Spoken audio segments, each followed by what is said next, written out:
मम साधर्म्यमागताः सर्गेऽपि नोपजायन्ते प्रलये निगतन्ति च। अध्याय 14 गुणत्रय विभाग योग। दुसरा श्लोक आहे। त्या श्लोकावरल्या टीकेमध्ये ज्ञानोबराय सांगतात, जे माझी आहे नित्यता ते नित्य ते पण स्वतः परिपूर्ण पूर्णता माझी याची। गुणत्रय विभाग योगामध्ये ज्ञानोबराय आधी परिपूर्ण असलेल्या पुरुषाचे लक्षण सांगतात। जगदंतपाती जगातले सगळे जीव अपूर्णच आहेत, एक फक्त परिपूर्ण पुरुषोत्तम भगवान आहे। तत्वज्ञानाच्या दृष्टीने बघायला गेलं तर तोही 6 भागात विभागलेला आहे, त्याला भगवान म्हणतात। भग म्हणजे भाग, आणि मग त्याचे भाग यशस्वी, औदार्य, ज्ञान, वैराग्य, ऐश्वर्य। मग त्याच्याच यशानं आणि यशवंत आहोत। स्त्री त्याचीच स्त्री आपण काय करतो, मिरवतो। त्याच्याच औदार्यानं आम्ही उदार कीर्ती आहोत। ज्ञान, वैराग्य, प्रत्येक गुण देवाचाच आमच्या अंगात वसत आहे। मग असं म्हणजे आमचं जीवन हे परमात्म्यानंच आम्हाला दिलेलं आहे। जे काही व्यक्त होतंय, जे काही बोललं जातं, जे काही मौनात आहे, ते सगळं महाराज तत्वासाठीचाच विचार आहे। आणि मग कोणताही संप्रदाय असो, तत्वज्ञान हा त्या संप्रदायाचा काय असतो, आत्मा असतो। मूळ गाभा म्हणजे तत्वज्ञान।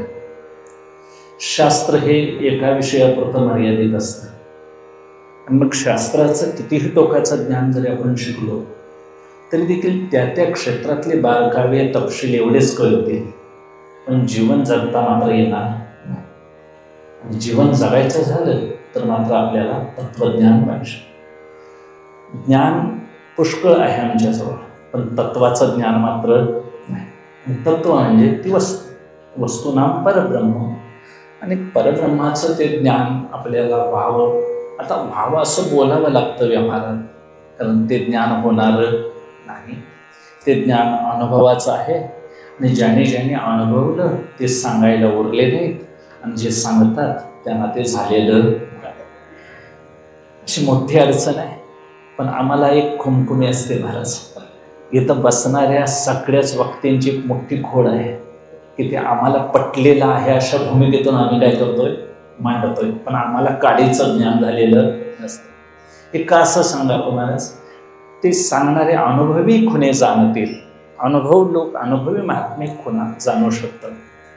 जे महाराज पंढरपूरपर्यंत प्रवास करून गेलेले आहेत त्यांना सांगोला सांगता येईल, पण सांगोला तिथून फिरून आलेल्याला पंढरी सांगता येणं शक्य। आम्ही परिपूर्ण प्रवास केलेली मंडळी नाही, आम्ही अर्ध्यावर प्रवास केलेली मंडळी आहे। आणि मग आमचे फार फार उडी यमयातनेपर्यंत, जन्म मरणाच्या दुःखापर्यंत आम्ही अनुभव घेतलेला नाही। फार फार इथं धर्माधर्माचं आम्हाला थोडंसं ज्ञान झालेलं आहे, थोडीशी अनुकूलता प्रतिकूलता हे आम्ही भोगलेली आहे। पण यमाच्या दरबारातलंही दुःख आम्ही बघितलं तर अनुभवानं ते एखाद्या वेळेस संगती लावून बघू शकू। पापाचं फळ, दुःख, रोग व राई वगैरे आम्ही भोगत आहोत हेही आम्ही जाणू शकू, पण जन्म मरणाचं दुःख मात्र आम्हाला अजून कळालेलं नाही। किती वेळा जन्म यावे, नित्य व्हावे असे। आणि मग गर्भवासाचं जे दुःख आहे ते किती क्लेशकारक आहे हे संतांनी वर्णन करून ठेवलेलं आहे। आणि मग असं सगळंच जीवाचं जगणंच मुळात कसं आहे, अपूर्ण आहे। आनंदही नित्य नाही। आम्ही आनंदाच्या आभासावरच जगत आहोत। आम्हाला जे सुख झालेलं आहे ते आभासिकच सुख आहे। आणि मग परब्रह्माची किंवा त्या परमात्म्याची जशी ओळख व्हायला पाहिजे तशी अजून ओळख झालेली, मगाशी दिदी म्हणाली तसं, की मग त्याच्यासाठी प्रतिबंध आहेत, काहीतरी आडवं येतं आपल्याला। आणि मग ते आडवं येत असताना वर्तमान प्रतिबंध आहेत, भूत प्रतिबंध आहेत, आणि भावी प्रतिबंध आहेत। तिन्ही काळात प्रतिबंध असतात। वर्तमानातले प्रतिबंध आहेत विषयासक्ती, बुद्धिमांद्यपणा, उतरतो आणि विपरीत दुराग्रह। भावी प्रतिबंध पुढं एखादा जन्म आम्हाला जर घ्यावा लागला वासनेनुसार तर तोही परमार्थाला कळण्याकरता प्रतिबंध आहे। आणि भूत प्रतिबंध काय, मागे जे आपण विषय भोगलेत त्या भोगलेल्या विषयांची परत परत आम्हाला काय येते, आठवण येते. आणि ती आठवण आम्हाला काय करून टाकते, परत आणि चंचल करून टाकते आणि मग एकाग्रता होऊ देत नाही. मग कोणतीही साधना करत असताना हे सगळे दोष निवारण करून मग साधना व्हावी, अशी सगळ्या संतांची काय आमची अपेक्षा आहे. आणि मग चित्तशुद्धीद्वारेच मग आम्हाला हे सगळं साधता येईल. मग हा प्रवास काय आस्ते आस्ते होणार आहे, हा प्रवास काय असा जलद होणारा नाही. एका जन्मामध्ये आम्हाला किती उपासना करावी लागेल, किती निष्काम कर्म करावं लागेल, कोणत्या ज्ञानानं आम्ही यातून उत्तीर्ण होऊ, याचे काय असे नीट काय सांगता येत नाही, माप सांगता येत नाही. कारण सहजावस्थेला पोचायचं आहे, ती उत्तम आहे, सगळ्यापेक्षा उत्तम हा सहजावस्था म्हणतात. आणि सहजावस्था ही कोणत्याही क्षेत्रात तुम्ही जा, ती तुम्हाला अंदाजेच सांगता येईल, तिचं काय असं ठराविक माप सांगता येत नाही. एखादा तबलजा असावा वैभवसारखा, त्याला हे आवर्तन कसं काय तुला जमतंय, तर त्याच्या त्या हातातच असं आलेलं आहे रियाजानं की तो बोटच वाजवत असतात महाराज, त्याचं मन फक्त कल्पना करत असतं. एखादा मोठा यंत्र चालवणारा, एखादा ड्रायव्हर म्हणा, वाहक, अंदाजेच चालवत असतो महाराज. आणि त्याला मग सांगा किती माप आहे, कसा रस्ता असल्यावर कोणता गिअर टाकायचा, नाही महाराज, त्या अंदाजानंच आम्ही चालवतोय म्हणतात. केवढंही मोठं वाहन असो, अंदाज याचा अर्थ काय, तिथं कल्पना केली जाऊ शकत, ती सहजावस्था आहे. मोठा मोठा आचारी टिप्पण घेऊन महाराज तो जिरे मिरे हिंग असं काही टाकत नाही, तो मुठीनंच फेकतोय, काय टाकेल ते महाराज. आणि मग असं माप लावून जर आम्ही पेरायला लागलो तर आमची पेरणी फसते महाराज. म्हणून दाट पेरलेलं बरं, थोडंसं कणसाला कमी आलं तरी हरकत. तसे आमची काही वारकऱ्यांचे असे आडाखे आहेत, काही आमच्या आचार्यांचे सांगणं असं आहे की प्रत्येक गोष्ट अशी जर शास्त्राच्या आडानं करायला गेलो तर ती जमेल असं नाही. मग शास्त्रसुद्धा तिथं महाराज अनुभवाच्या जोरावर काय करतं, लपून बसतं. वास्तविक भगवद्गीता ही स्मृती आहे, पण वेदसुद्धा बेहाला आणि गीतेच्या पोटात लपला असं माऊली म्हणतात. कारण सांगतात प्रत्यक्ष देव मुखानं, ती गीता, आणि जे निश्वासातून जन्माला आले ते वेद. आता ते वेदाची चौकटीतली मांडणी सगळी ती का सामान्य जीवाला आचरणं इतकी सोपी नाही. पण देवाने स्वतः सांगावं काही काही गोष्टीविषयी निर्णय.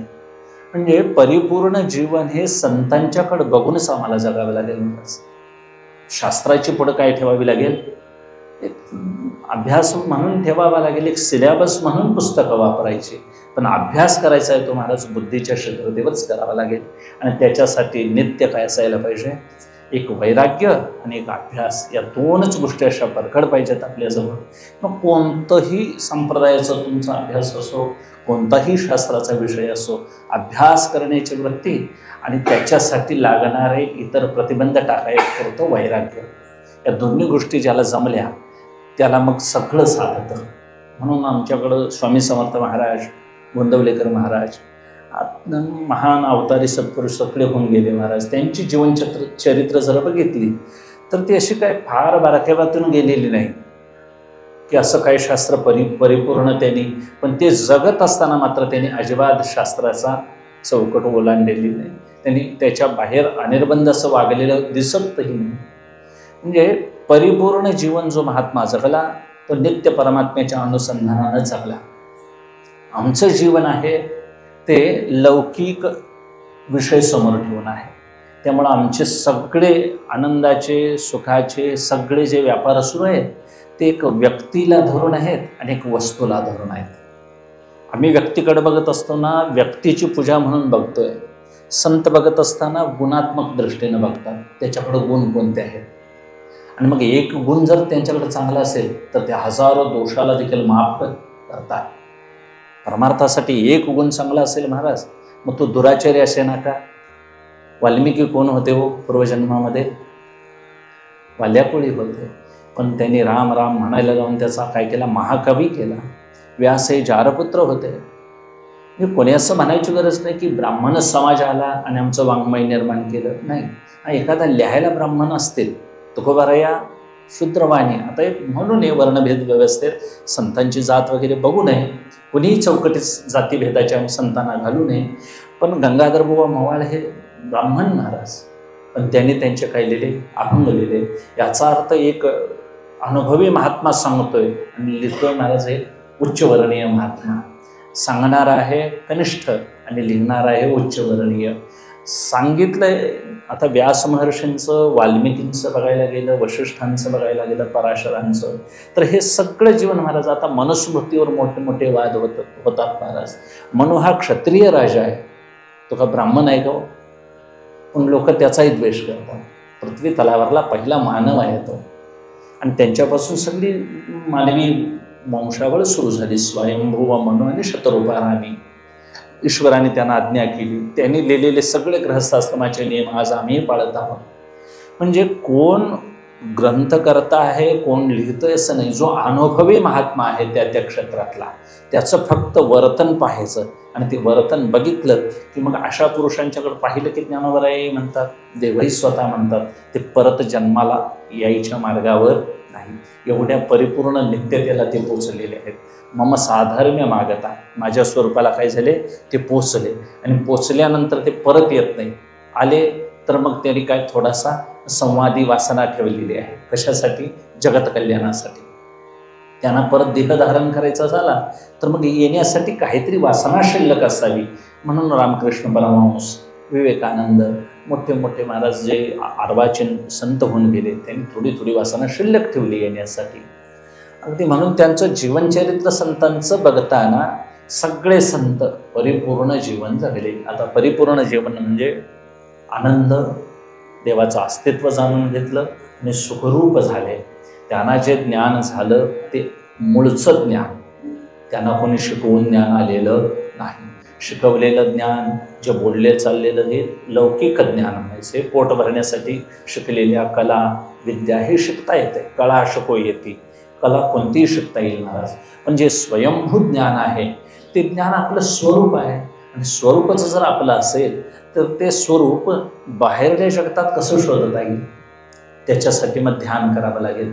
त्याच्यासाठी आम्हाला ज्ञानासाठी काय करावं लागेल? व ज्ञानाची जी साधनं आहेत ती श्रवण, मनन, निधिध्यासन, तत्वाचा विचार व्हायला पाहिजे. तोच मी कसा आहे त्याच्यासाठी आलेले संशय घालवावे लागतील. आणि हे सगळं ज्ञान गुरूंच्या जवळ असतं महाराज. आणि त्याच्यासाठी व्यासपीठ आहे, त्याच्यासाठी मोठी मोठी विद्यापीठ आहेत. म्हणून विद्यापीठात विद्या शिकता येईल, पण अनुभव घेण्यासाठी महाराज संतांच्या सहवासात राहावं लागेल. आणि संत हेच गुरु आहेत.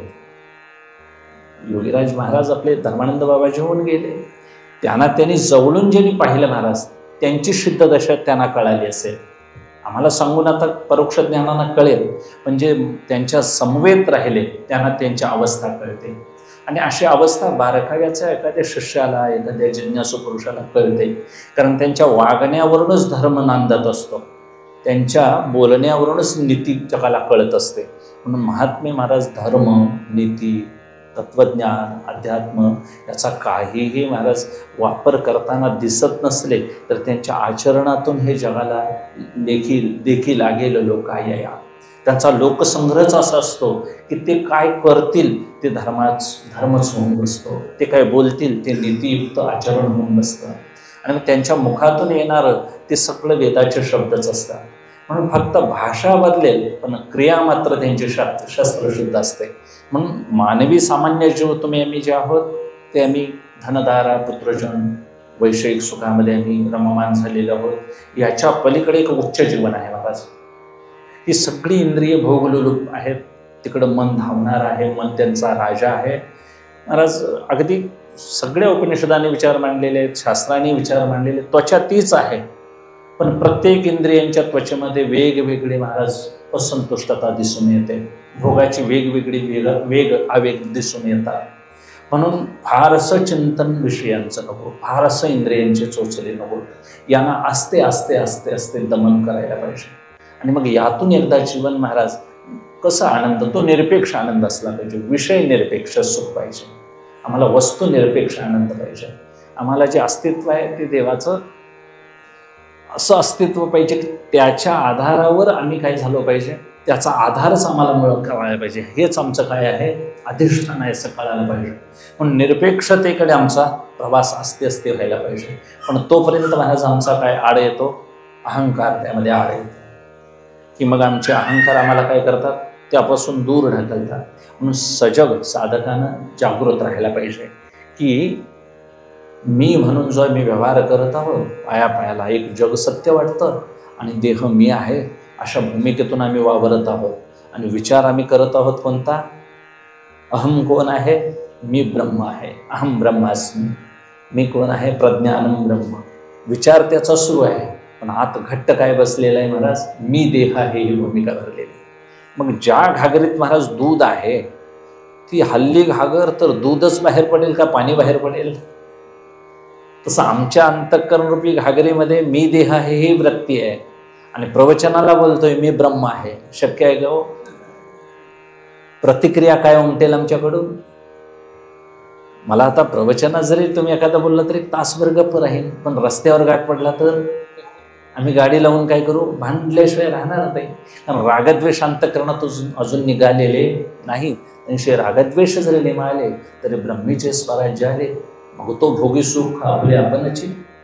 गोंदवलेकर महाराजांना प्रवचन सुरू असताना एक नातेवाईक आला आणि त्या नातेवाईकानं पुष्कळ शिव्या दिल्या. गोंदवलेकर बाबा म्हणाले, कोणतरी त्याला काय करा, धराने बाहेरल्या खोलीत बाबा कोंडून ठेवा म्हणाले. मग त्याला घालवण्यात आलं. निघून गेल्यानंतर प्रवचन झालं. प्रवचनानंतर उतरले महाराज. सगळ्यांनी पहिल्यांदा हे विचारलं की बाबा तुम्हाला तो का बरं शिव्या देत होता, कशासाठी शिव्या देत होता आणि तुम्ही त्याला का मारलं नाही?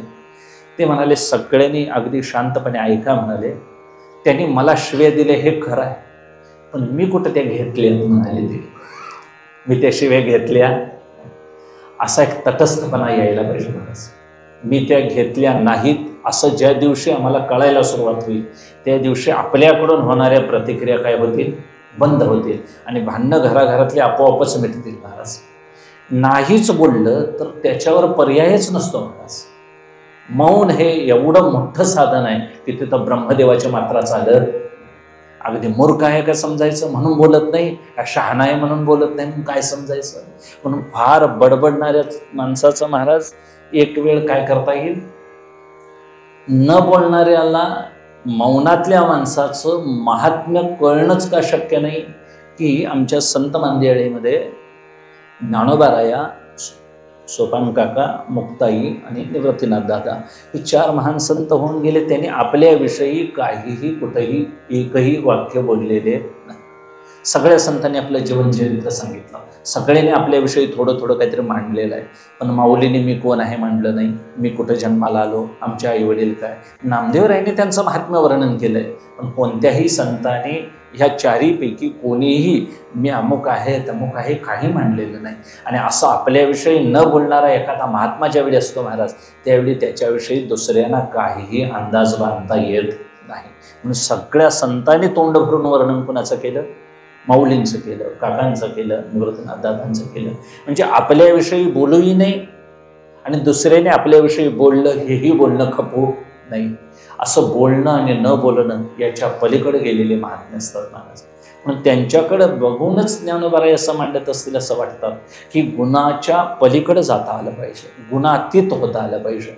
असा पुरुष म्हणजे अथर्व शीर्षामध्ये म्हणतात बघा, त्वम देहत्रयातीता अवस्था त्रयातीता, की मग मी अवस्थेच्या पलीकडे आहे. आता तू गणपती अवस्थेच्या पलीकडे आहे का मी अवस्थेच्या पलीकडे हे कळायला पाहिजे.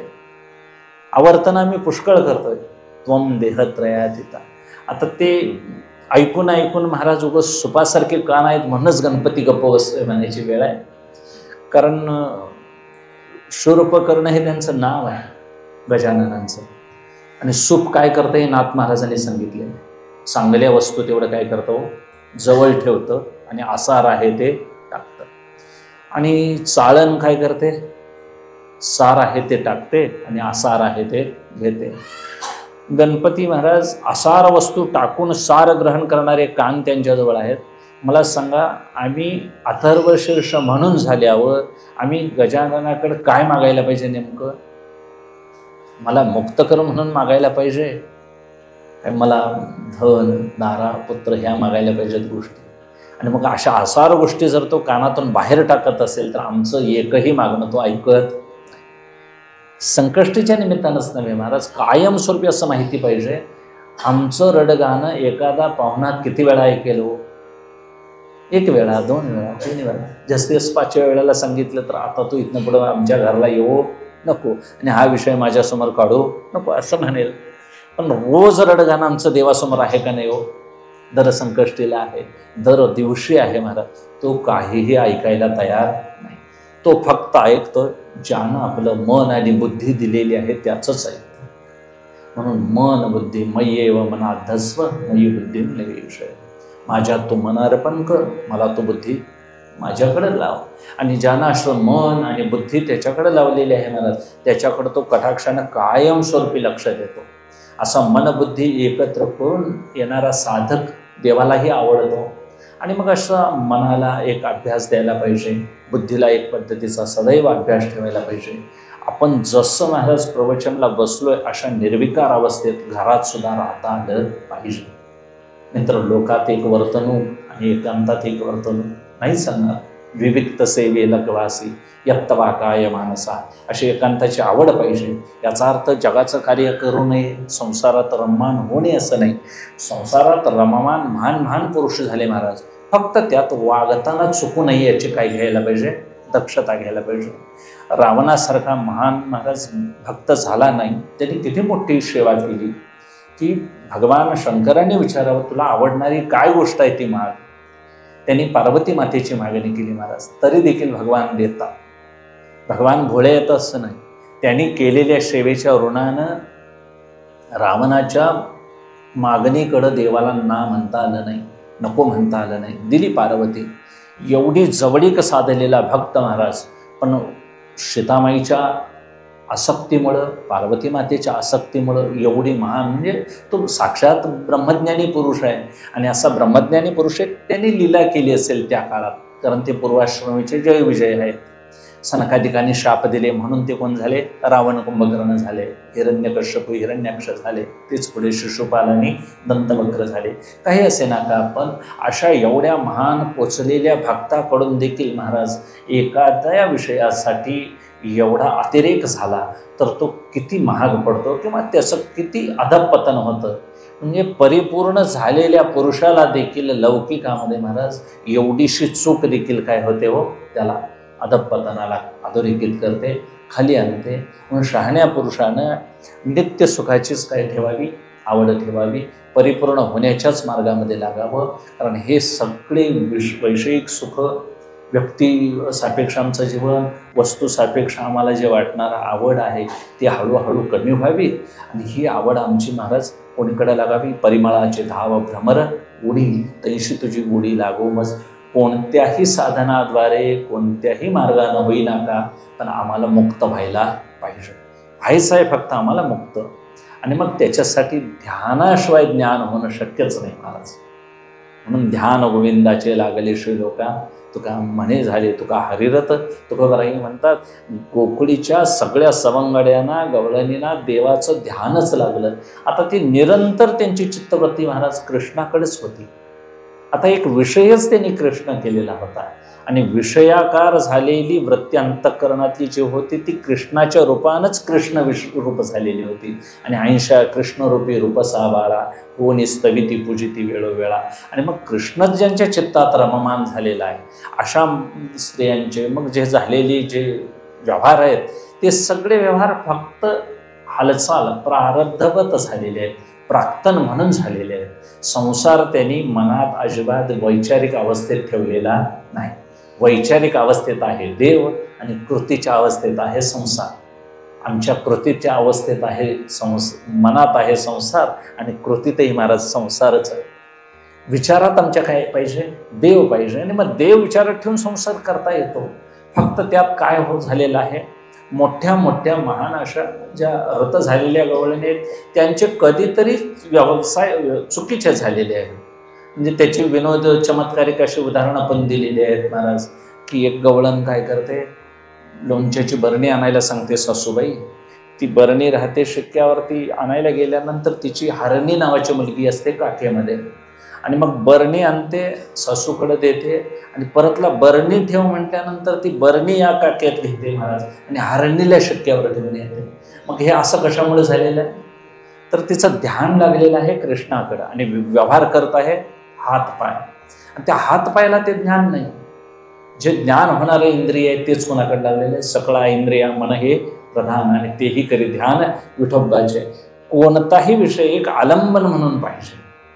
मनोवृत्ती चित्तवृत्ती महाराज विक्षेपित न होता चांगले संकल्प सदैव अंतःकरणात वाढले पाहिजेत, वाढवायला पाहिजेत.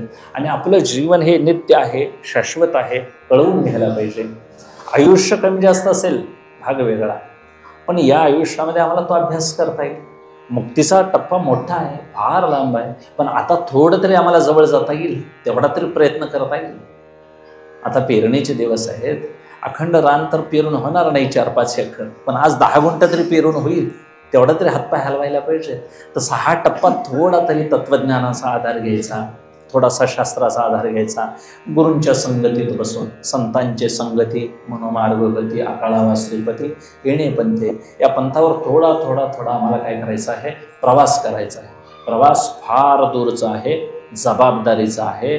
उगाच वेळ काढायचा म्हणून हा प्रवास करायचा नाही. नाहीतर मग रेल्वे रोज पंढरपूरला जाते महाराज, रेल्वेचा उद्धार होत नाही. पण रेल्वेत बसणाऱ्यानं मात्र मी पंढरीला आलोय ह्याची जाणीव कायम ठेवली पाहिजे. तसं हे शरीर नुसतं पंढरीला जाऊन नाही उपयोग, यातल्या जीवात्म्यासह प्रवास व्हायला पाहिजे. आणि मग तो जीवात्मा आणि ते राहणारं ठिकाण यांची कालमर्यादा, जीवदशा केवढी मोठी आहे, तो जीव राहणारं शरीर किती काळासाठी मिळालेलं आहे, ते किती सुखाचं भांडार आहे, ते किती दुःखाचं भांडार आहे, याचा कुठंतरी काय लेखाजोखा करायला पाहिजे. त्यात रोगराईचं दुःख, त्यात व्याधी पीडा, मानसिक त्रास आहेत, या सगळ्यातून महाराज आम्हाला वेळ काढायचा आहे. संसारी गृहस्थ्याला तशी बघायला गेलं तर साधना फार फार अवघड आहे. त्याच्यासाठी सडे जे देखील ते ध्यान काशे लाविले. स्वामींच्या सारखं जे सडा पुरुष आहे महाराज, तो ध्यानाच्या कासेला लागला, एकट्याचा उद्धार होऊन जाईल. फक्त इतरांच्याकडे न बघता जायला पाहिजे.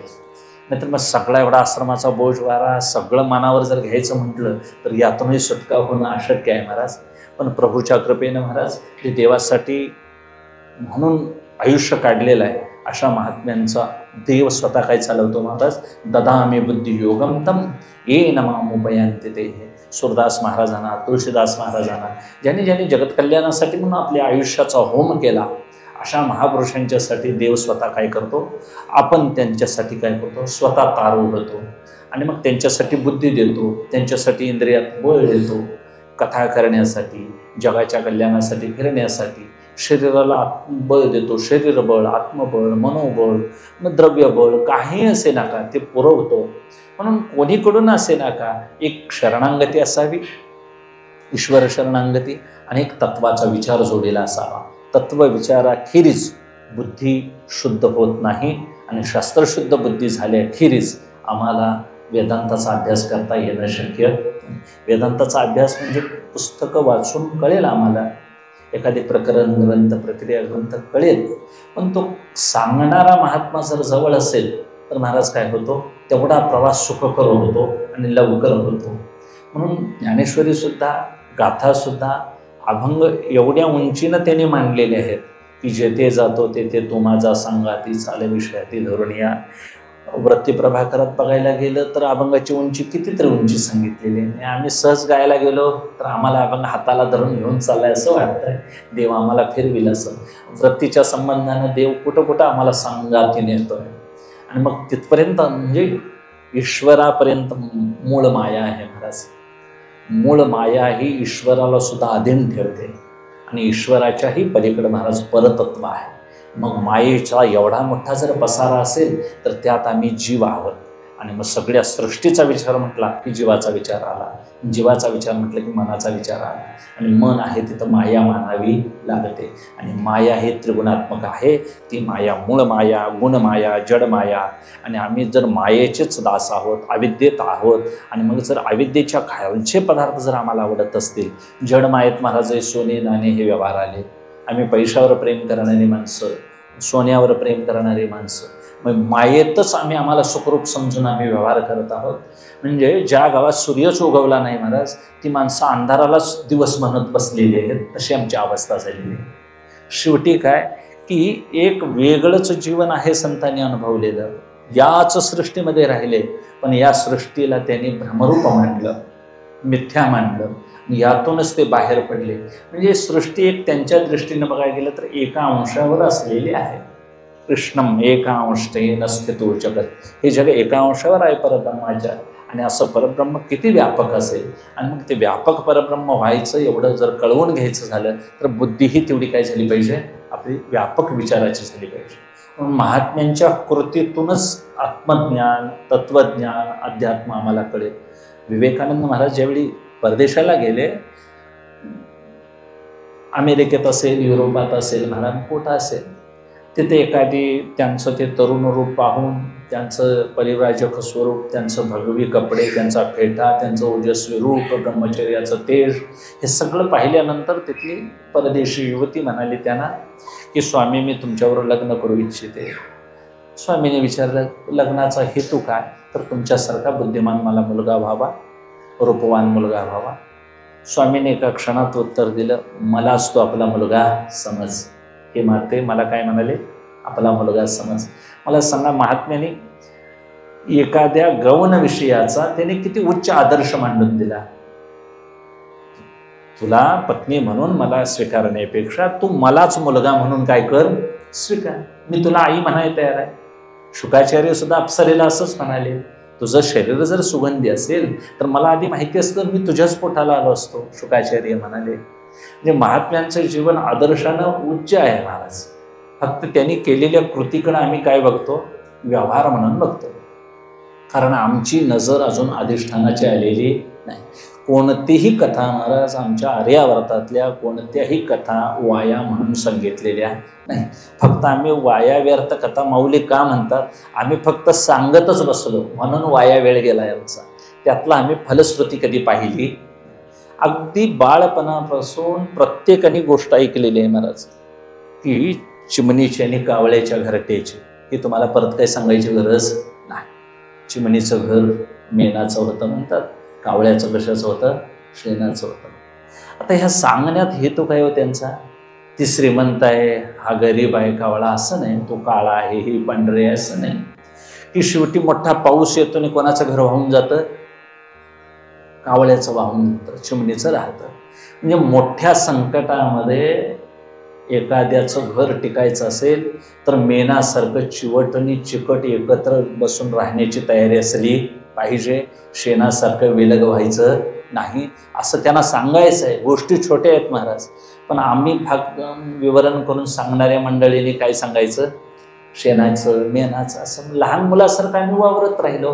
पण शेण सोडून देतं पाण्याच्या संदर्भात, आणि मेणाला मात्र पाणी लागलं तर उलट ते काय करतं, हो अगदी अखंड राहण्याचा प्रयत्न करतं. तसं मोठ्या मोठ्या संकटात आपल्या सगळ्या महाराज कुटुंबीजनांनी आधार दिला पाहिजे, एकत्र राहिले पाहिजे. बरं, हे नुसतं घरचंच कुटुंब मानायचं का ही वसुधैव कुटुंबकम मानायचं? सगळी पृथ्वीच कुटुंब, आणि हे पृथ्वी अशा अनंत ब्रह्मांडाच्या मालिका ज्याच्या पोटात राहतात, एवढं मोठं विश्व आहे महाराज.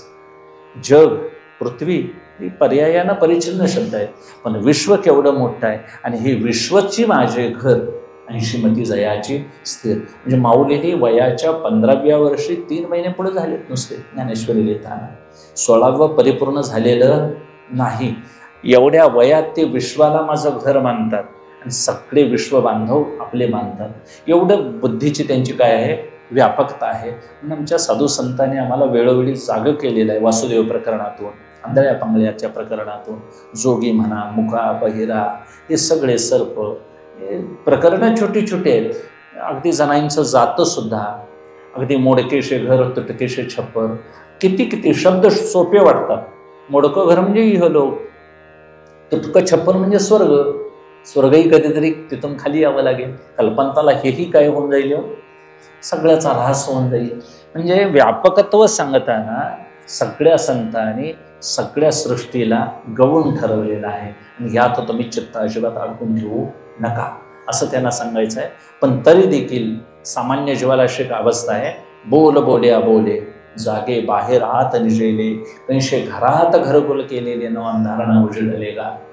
वासुदेवात सांगतात तुकोबाराया की आम्ही तोंडानं मुखानं ब्रह्मज्ञानाच्या गोष्टी बोलतो, आम्ही जागे बाहेर आहोत, पण आत काय झालेले आहोत, निजलेले आहोत. का तर आम्ही आत्मस्वरूपाकडे न बघता आम्ही बहिर्मुख इंद्रियाद्वारे जग पाहत आहोत. आणि मग जगातले वेगवेगळे हे सगळे अनुकार पाहिल्यानंतर आपली वृत्ती तशी तशी वाहत जाते. एखादा श्रीमंत पाहिला तसं भावाची इच्छा होते, एखादा गुणवान पाहिला तसं भावाची इच्छा होते. त्याच्यासाठी केलेलं कष्ट आम्ही बघत नाही, त्यांनी राबलेलं आम्ही पाहत नाही. आम्हाला ते अनायासे मिळावं, आम्हाला का मिळत नाही तर मग देवाची ही व्यवस्था चुकीची आहे, माझ्या प्रारब्धातच हे नाही, मग आम्ही महत्त्वाकांक्षा टाकायची. असं जीवन आपणच आपलं काय करून घेतलेलं आहे, सीमित करून घेतलेलं आहे, संकुचित करून घेतलेलं आहे. यातून बाहेर पडायचं झालं तर व्यापक व्हायला पाहिजे. आणि व्यापकासाठी तुकोबाराय दृष्टांत देतात की एका राजाचा वारस जात होता. राज्याचा वारस नाही म्हटल्यावर त्या राजाला मुलगी होती. त्या राजानं काय केलं, मुलगीलाच मी राज्यकारभार करायला काय करते, अधिकारी बनवते. आणि मग योग्य वेळ पाहून तिची काही राजा म्हणून नेमणूक करण्यात आली त्या पदावर. आता ती मुलगी लहान आहे, राजाला एकुलती एक आहे. आणि मग अखंड राज्याचा तिनं काय सांभाळायचं आहे, आता बोजवारा सांभाळायचा. तशी तिची बुद्धी नाही, पण नेमानं तिला काय केलेलं आहे, आता राजा बनवलेला. पण ती लहान मुलगी आहे, तिला आता मी राजा झालो याचंही भान नाही. ती काय करते हो, राज्याच्या मोठ्या राजवाड्यामध्ये पुढल्या दालनामध्ये आपल्या मैत्रिणींना घेऊन खेळते. खेळता खेळता ती काय करते, छोटेसे 2 पाट आणते, बसणं ज्याला आम्ही बसणं म्हणतो, छोटे ते पाट आणि एका कोपऱ्यामध्ये काय करते, छोटंसं घर करते. आपल्या मैत्रिणीला बोलवते, तुम्ही आमच्या घरात या, मी तुमच्या घरात येते, तुम्ही मला जेवण करा. आता ते जेवण कसलं त्यांचं, दगडाचेच महाराज पदार्थ असतात, दगडाचेच ताट पाट, हे सगळं त्यांचा तर लुटोपुटीचा खेळ म्हणायचा. आणि ती राजकन्या वास्तविक छोट्याशा बसण्याच्या घराला माझं घर म्हणते, मैत्रिणीच्या घराला तुझं घर म्हणते. आणि हे असे व्यवहार होत असताना मला सांगा, ती राजकन्या नुसत्या राजवाड्यावर तिची सत्ता आहे का, अखंड राज्यावर आहे हो?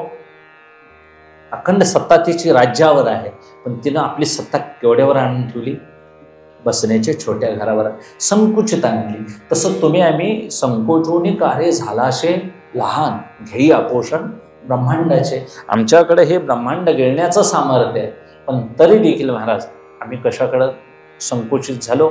जे वैषयिक सुख हे त्रिपुटीचं आहे, ते भोगलं जाणार आहे. आणि जे न भोगलं जाणारं सुख आहे ते महाराज जे ज्ञेय ज्ञाता ज्ञान याच्या विरहित ज्ञान आहे, जे भोगता भोग्य भोग त्रिपुटीच्या पलीकडं सुख आहे, ते अनुभव सुख आहे. ते भोगायचं नसतं, ते अनुभवाद्वारे आपण फक्त काय करून कळवून घ्यायचं. आणि कळवून घेऊन ते व्हायचं नाही. आमचे सगळे संत हेच सांगतात, अनुभव घ्यायचा, पण त्या अनुभवाशी तद्रूप जर ब्रह्माकार वृत्ती होऊन जर देह पडला तर परत जन्म घेता येत नाही. जन्म घेता येण्यासाठी विचार करायचा, पण मात्र अगदी दगडाचा जन्म मिळेल, किड्याचा जन्म मिळेल, झाडाचा जन्म मिळेल, आम्हाला सेवा करायची आहे. मग ती सद्गुरूंची सेवा करता येईल किंवा देवाची सेवा करता येईल. जन्म घ्यायचा आहे, पण सेवेसाठी घ्यायचा आहे. एवढं आमच्या संतांचं उच्च तत्त्वज्ञान आहे. याला जीवनमुक्ती म्हणतात. आणि जीवनमुक्ती ही कोणत्या विशेष संप्रदायामध्ये फारशी मानत नाही. विदेहमुक्तीच फार मानतात, पण जीवनमुक्ती मानत नाही. म्हणून माझ्या नित्यतेनं ते नित्य असावेत, माझ्या परिपूर्णते परिपूर्ण असावेत. आणि असं जीवन एकदा परिपूर्ण झालं की त्याला मग अविनाशी सुख लाभतं. त्यालाच आपुला तो एक देव करून घ्यावा, ते नेविन जीवा सुख नव्हे. आणि देव आपला असा करणं, त्याच्यासाठी मग या सगळ्या साधना आल्या महाराज. मग कर्म, उपासना, ज्ञान, ध्यान, योग आला. आणि त्याच्यासाठी मग सकामतेतून निष्कामतेत जायला पाहिजे. बडबडणाऱ्या ज्ञानातून अनुभवाच्या ज्ञानात गेलं पाहिजे. म्हणून वटवट लटपट खटपट काहीही परमार्थात चालत नाही. कितीही प्रयत्न केले, काहीही केलं तर ते मी केलं हे संपलं पाहिजे. ही ज्ञानाची परोक्ष ज्ञानाची बडबड संपली पाहिजे. निष्काम कर्म करता आलं पाहिजे. फळाची इच्छा धरता आली नसली पाहिजे. पण अगदी एवढ्या एवढ्या परिपूर्ण झालेल्या पुरुषांना सुद्धा एखादी वासना काय करते हो, परत जन्म घ्यायला भाग पाडते. जीवन परिपूर्ण होई तोपर्यंत किती अट्टहास आहे बघा.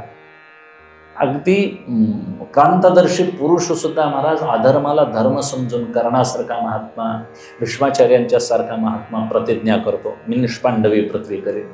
ज्यांच्या बाजूला साक्षात भगवान आहे, ती बाजू कमकुवत असेल काय, ती बाजू अधर्मी असेल काय, पण तरी देखील एवढा मोठा महापुरुष आपल्या वचनासाठी इकडे प्राण द्यायला तयार आहे. शेवटी काय धर्माधर्माच्या गोष्टी असतील, पण तरी देखील मोठे मोठे महात्मे आपल्या अहंकाराच्या बळानं बांधले गेले.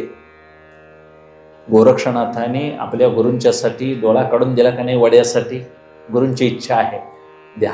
डोळा मागितला तरी हरकत नाही, वड्यासाठी डोळा काढून दिला महाराज.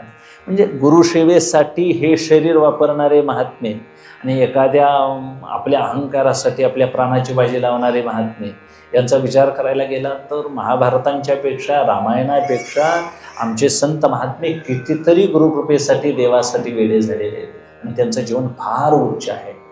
आमचे सगळे संत बिनचूक जीवन जगले, बिनचूक वागले, बिनचूक बोलले, कशातही त्यांनी चूक केलेली नाही. एकही चूक न करता सगळे संत जगले. म्हणून त्यांनी आपल्या जीवनचरित्रामध्ये सगळ्या घडलेल्या गोष्टी अगदी वारंवार सांगितल्या. अगदी समर्थाने देखील आईला वचन दिलं. आई रानूबाई काय म्हणाल्या की मला नारायणा, आमची ब्राह्मण जमात थोडीशी आहे, जरा लग्न कर, मुलं बाळं होतील, आमचाही काय वाढेल, वंश वाढेल. आई तुझी काय इच्छा आहे? मला फक्त डोळ्यांना अंतरपट धरलेला पाहावा ही इच्छा आहे म्हणाले. समर्थाने तेवढंच मांडलं, जाणलं महाराज. गोरज मुहूर्त धरला. आईची इच्छा काय? फक्त अंतरपाठ धरलेला बघायचा आहे. लग्नाचं आई बोललेली नाही. अंतरपाठ धरल्यावर महाराज ब्राह्मण पुरोहिताने सांगितले मंत्र, आता मम म्हणावं लागेल. आता ती मुलगी तुम्हाला देणार आणि मग तुम्ही तिचा काय घ्यायचा? आतापर्यंतचा सगळा भार तुमच्यावर येणार आणि म्हणजे देणार आहेत ते यातून मुक्त होतील आणि तुम्ही घेणार म्हणून तुम्ही काय जाल? बांधले जाल. हे सगळे संकल्प विचारून घेतल्यानंतर समर्थ हुशार होते महाराज. त्यांनी जाणलं 20-21 वर्ष जी मुलगी वडिलांनं सांभाळली ती आता माझी नाही म्हणून संकल्प सोडून माझ्या पदरी बांधणार, म्हणजे ते माझ्यावर भार येणार आणि मग मी माझी म्हणून घेणार. आता ती मुलगी काय करते? नुसत्या लग्नाच्या एका संकल्पानं नुसती 4 दिवस सासरी राहून आलेली मुलगी आमच्याकडे असं नसतंय म्हणते ती. आता ती किती वर्ष राहिली महाराज गोरंब्यात? 21 वर्ष गोरंब्यात राहिली, पण 4 दिवसांना एवढा मोठा बदल झाला की आमच्याकडं असं नाही, तुमच्याकडं असं आहे. म्हणजे एवढा ट्रान्सफर बदललं की जावाई अडकला आणि वडील सुटला. आपणची विवणी दुहिता की मम न म्हणे पिता, तो सुटे की प्रतिग्रहिता जावाई शिरके. म्हणजे एवढं नुसतं महाराज बांधलं जातंय समजुतीनं, प्रत्यक्ष नव्हे, नुसती समजूत आहे. ही तुझी मुलगी, ही तुझी पत्नी आहे, ही माझी मुलगी नव्हे. एवढ्या जर 2 समजुतीत एवढा मोठा बलाढ्य बांधण्याचा कार्यक्रम होतो. हे नुसतं 21व्या वर्षी झालेली घटना आहे लग्नाची. ही काय वारंवार करायची? रोज लग्न करतात. एकम विवाह, एकदाच विवाह करायचा. एकदाच याचा अर्थ एकच करायचा, दुसऱ्यांदा नाही. म्हणजे 2 करायचे असं नाही. रोज करायच्या गोष्टी वेगळ्या नित्याच्या. 3 वर्षानं कुंभमेळा येतो, प्रतिदिनी आणि प्रति 15वड्याला असं. पण एकच गोष्ट जर एवढी बांधली जाते तर अनेक जन्मात अशाने किती कामं केली असतील. समर्थाने विचार केला आणि गोरज मुहूर्ताचा फायदा उठवला. संध्याकाळची वेळ पळून जाण्यास योग्य आहे म्हणाले.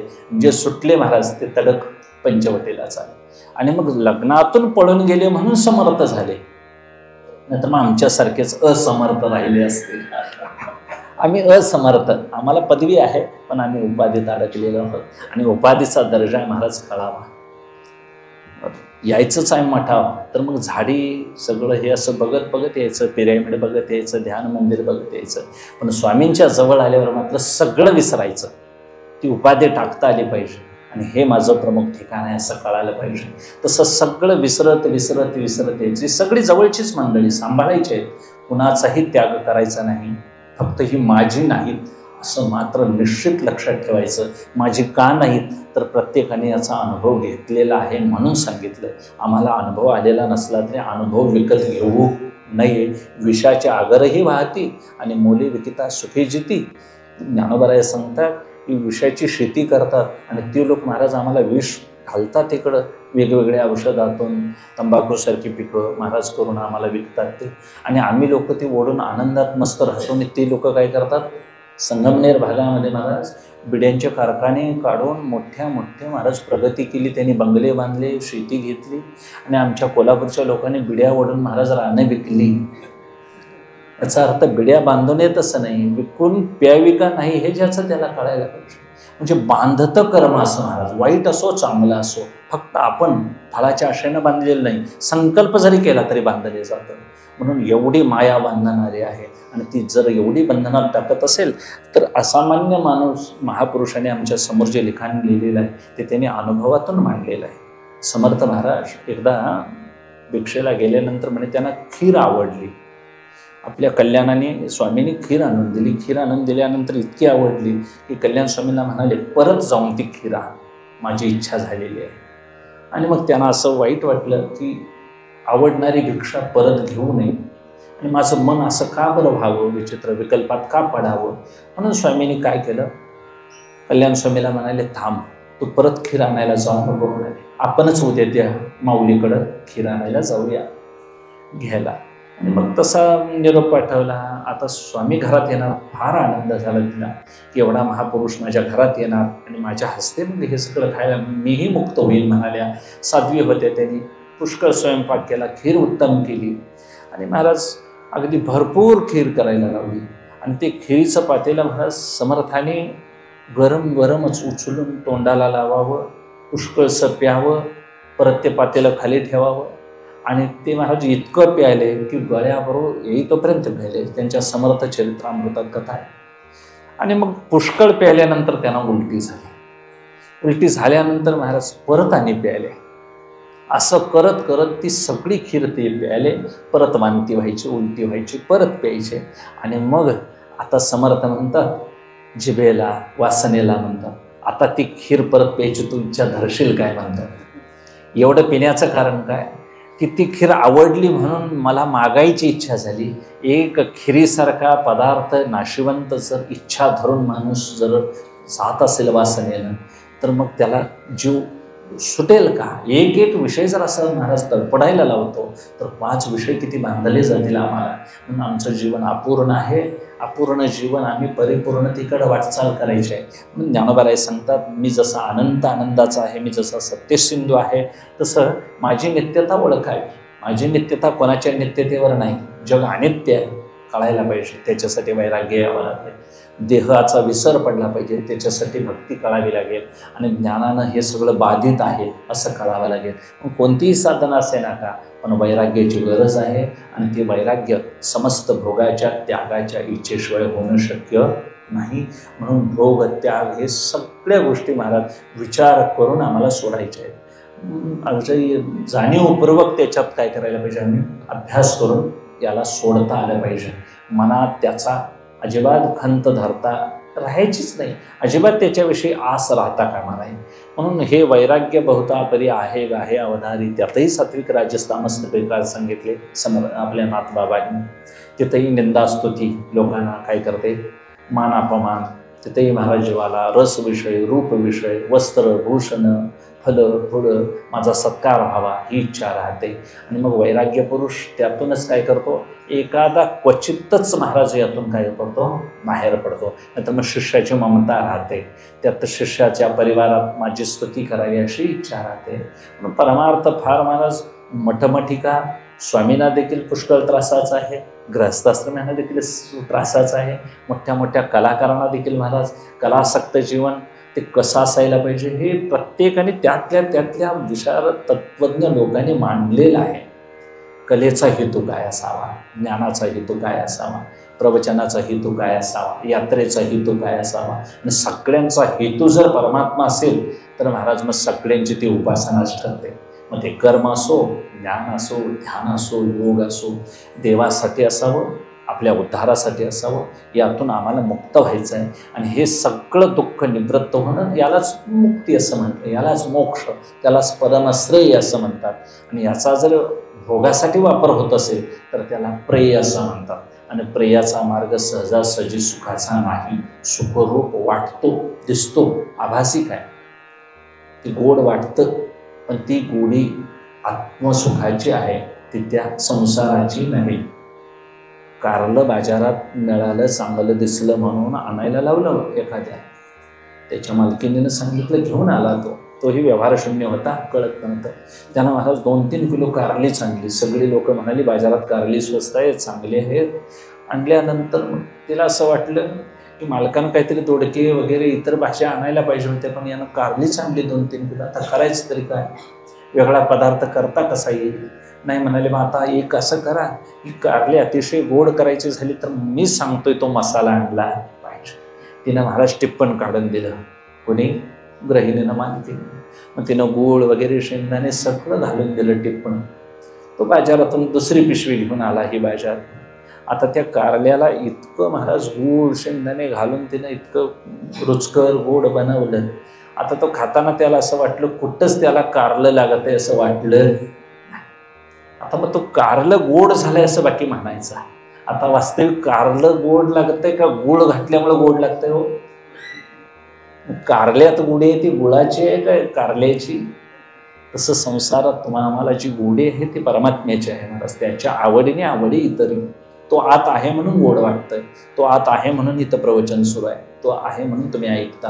आणि त्याचं अस्तित्व कळणं हे अनुभवाची खूण आहे. आणि असा अनुभव स्वतःच घ्यायला पाहिजे, तो जगाला विचारून उपयोगाचा नाही. आणि इथं ज्याने ह्या खुणा जाणल्या, ज्ञानदेव म्हणे जाणी जे खुणे, निवृत्तीनाथ दातांनी त्यांना ती खूण दाखवली, परमहंसाने विवेकानंदानं खूण दाखवली. असं अनुभवी गुरुगम्य खूण करणारे महात्मे जे आहेत ते असं उच्च जीवन जगले. आणि मग ते परत परत या सृष्टीच्या अंताला, जे कल्पांताला, परत सर्ग उत्पत्तीला, परत परत जन्माभाव मोक्षाला पोचल्यामुळं ते परत जन्माला येत नाहीत. म्हणून प्रलय येणं व्यतंतीच, ते कोणत्याही महाराज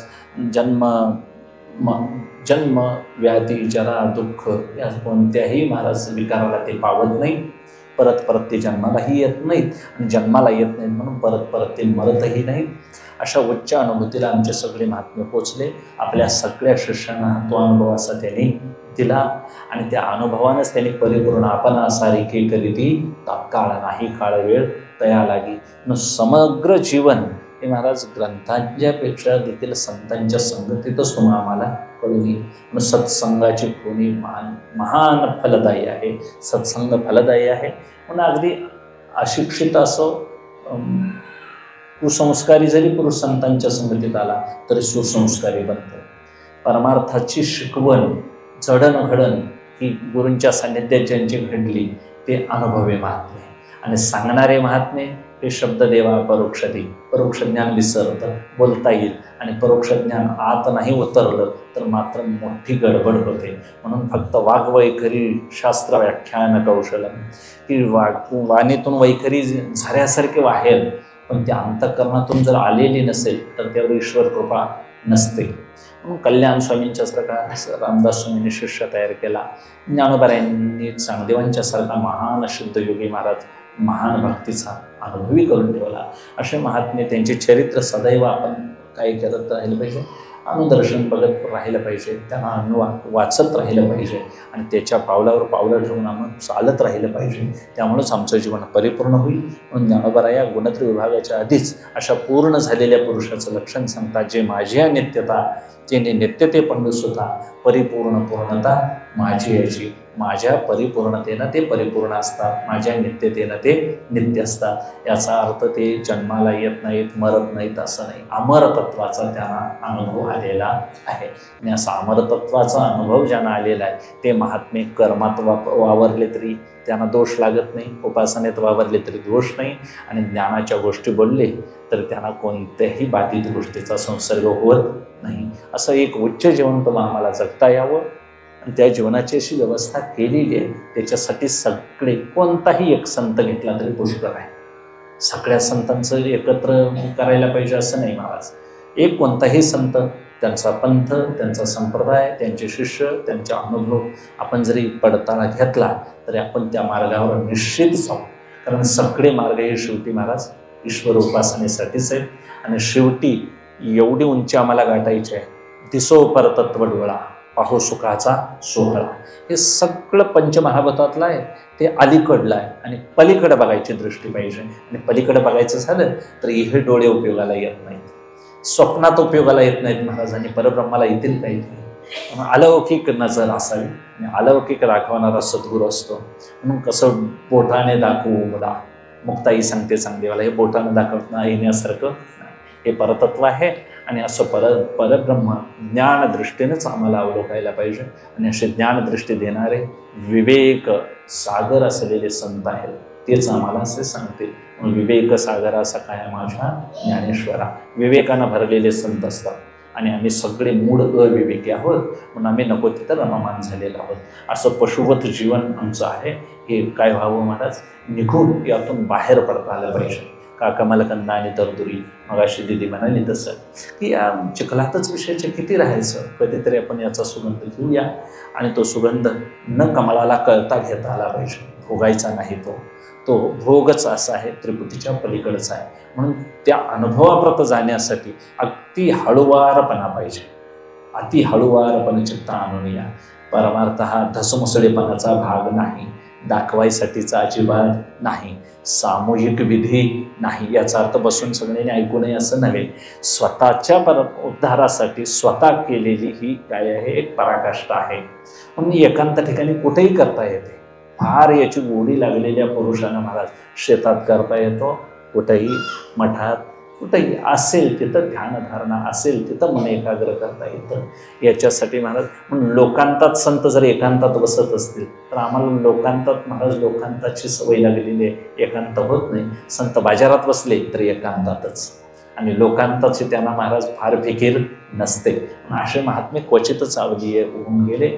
त्यात महाराज धर्मानंद बाबाही होऊन गेले. निष्काम कर्मयोगही त्यांनी रचला आणि ध्यानही त्यातून कसं करायचं, शरीरही कणकर कसं बलवायचं, म्हणजे अगदी समर्थांची शिकवणच अंगात त्यांच्या मांडली होती का काय की. कारण समर्थ महाराज उपासनेला फार फार किंमत न देता कर्मालाच जास्त त्यांनी काय दिला. आता भारताला गरज आहे ती निष्काम कर्मयोगी पुरुषाची आहे म्हणायची. प्रत्येकानं असं राबलं पाहिजे. प्रत्येकानं केलेलं कर्म उपासना समर्थाने फार कर्मातच घालून टाकलेली आहे. अखंड कर्म म्हणजेच उपासना म्हणतात ते. एवढं परखड मांडणारे समर्थ, त्यांची शिकवण आम्ही घ्यावी. अशा अनेक संतांचे विचार आपल्याजवळ मौलिक घ्यावेत आणि आपला आपणच उद्धार करून घ्यावा. कारण आपण अशी तारी, आपणच उद्धारी आपण या. आपला उद्धार आपण करायचा, आपणच आपल्याला तारायचं. आपणच आपला मित्र, आपणच आपला शत्रू, बंधुरात्मानतच येन आत्मा एव आत्मनाजिता अनात्मनस्तु शत्रू वर्तयेत आत्मा एव शत्रुवन. की आत्मा अनात्मा याचा विचार व्हावा. आपणच आपला बंधू, आपणच आपला मित्र, शत्रू ठरवून आपणच असा विचार करायचा. आपण सुटका आपण करून घ्यायची आहे. हा मात्र ठेका आपण विसरायचा नाही. अशा एका उच्च आदर्शाला सगळं सामूहिक जीवन आपण जगत असताना कोणालाही त्रास न होता आपली ध्यानधारणा असेल, नामसाधना असेल, उपासना असतील, लौकिक कार्य असेल, समाज सुधारणा असेल, हे करतच हे करायचं आहे मला. आदर्श उच्च जीवन सोडून हे काही करायचं नाही. म्हणून विचारधारा एक सदैव ईश्वर तत्वाची असावी आणि लौकिकात जीवन एक आदर्श जीवन आपलं असावं. असा एक सुंदर मेळ साधून आपल्याला जीवन जगता यावं. परमार्थाच्या माध्यमातून उपदेश करण्याची काही माझी योग्यता नाही महाराज. तुम्ही सगळे कळणारी मंडळी आहात. आता स्वामींचं जीवन हे महाराज त्यागाचंच आहे. आम्ही सगळी भोगी माणसं. आज काय खायला करायचं म्हणून ऑर्डर देऊन जेवणारे आम्ही माणसं घरात. आमच्याकडून विषय कसे आकळले जातील आणि काय आम्ही बोलायचं ही तर लाज वाटते. पण तरी देखील असं बोलता बोलता हे सोंग आहे महाराज. कधीतरी सोंगातला एखादा महाराज बोलत सोंग वटलंच चांगलं तर विष्णुपंत पागनीस महाराज वैराग्यवान झाले नाही. संत तुकोबारायांचा ज्यांनी पार्ट केला संत तुकाराम सिनेमामध्ये ते पागनीस निप्पाणीचे, ते अगदी महाराज विधेय अवस्थेत गेले आणि मग त्यांचं जीवनही तुकाराममयच झालं. शेवटी तुकोबांचं सदैव समग्र जीवन अभ्यास केला, त्यांची भूमिका केली. भूमिकेत विठ्ठल विठ्ठल विठ्ठल म्हणत देह शरीर सगळं बदलत त्यांचं आहार विहार सगळं बदललं आणि शेवटी जीवनच तुकाराममय झालं. विजेला महाराज त्यांचा देहांत झाला. अगदी परदेशात त्यांना लेडी डायनाने बिना दिला भेट म्हणून पुष्कळ सत्कार झाले. एकही रुपया न घेणारा शांताराम बापूंच्या पतडीतला एक कलाकार की काही त्यांनी मानधन घेतलं, पैशाला शिवले नाहीत महाराज. एक सामान्य जीव जर सोंग करता करता तुकोबारायांच्या वृत्तीत जाऊ शकतो तर आमच्यासारख्या कीर्तनकारांना ते का जाऊ नये अशी अपेक्षा आहे. म्हणून तसं आम्हाला जीवन जगता यावं अशी एक धन्यता बाबांनी स्वामीने आम्हाला अनेक आशीर्वाद दिले. कारण वारकरी संप्रदाय महाराज कोणाचाही त्याग न करणार आहे, कोणाचाही उच्छेद न करणार आहे. म्हणून स्वामींना किंवा या सगळ्या संप्रदायांना जुळवून घेणारा संप्रदाय आहे. ध्यानाचा परित्याग करा म्हणणारा वारकरी संप्रदाय नव्हे. ध्यानाशिवाय ज्ञान होतच नाही असं माऊली ठाम सांगतात महाराज. ध्यानेन आत्मनि पश्यन्ति, ध्यानानंच त्या परमात्म्याला पाहता येईल असं वारंवार सांगतात. पण तरी देखील वारकरी संप्रदाय ध्यानाकडे विशेष लक्ष देताना दिसून येत नाही. ध्यानाकडे लक्ष आपल्या वारकरी संप्रदायाने द्यावं. काय शेवटी माळ वगैरे ही बंधनं आहेत महाराज. वारी घेणं हा संप्रदायाचा विधी आहे. विधी नसला, माळ नसली तरी महाराज अंतःकरण ज्याचं शुद्ध आहे त्याला उपासना करायला काय अवघड आहे. पण आपण ती करावी. या निमित्तानं जशी बुद्धी दिली ज्ञानोबरायांनी, पांडुरंग परमात्म्याने, बाबांनी जसे अनेक आशीर्वाद द्यावेत आणि आमचा संप्रदाययुक्त केलेला अभ्यास फलद्रूप व्हावा अशी विनवणी करून सेवेला विराम देतो. पुंडलिक वरद हरी विठ्ठल श्री ज्ञान